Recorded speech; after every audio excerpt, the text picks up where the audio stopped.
दरगाह हज़रत अब्दुल्ला शाह साहब वाक़ मिस्रीगंज कब्रिस्तान में बल्दिया अज़ीमतर हैदराबाद की लापरवाही के सबब ख़बरों पर कचरा डाल दिया गया था, जिस पर मकामी लोगों ने तेलंगाना न्यूज़ टुडे में अपना एहतजाजी बयान दर्ज करवाया, जिस पर जनाब सैयद तौफीक अहमद ने आगे बढ़कर कार्रवाई की थी, जिसके सबब महकमे बल्दिया अज़ीमतर हैदराबाद हरकत में आई और आज बल्दी हुकाम ने कब्रिस्तान और दरगाह हज़रत अब्दुल्ला शाह साहब कब्रिस्तान पर पहुंचकर साफ़ सफाई की और ख़बरों को बेहुरमती से महफूज रखा। अस्सलामु अलैकुम वरहमतुल्लाहि वबरकातुहू।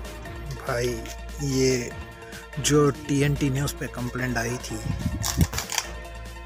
ये कंप्लेंट दूर करने के लिए GHMC बल्दिया की तरफ से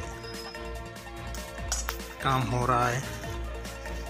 लेबर कटिंग कर रहा है इंशाअल्लाह।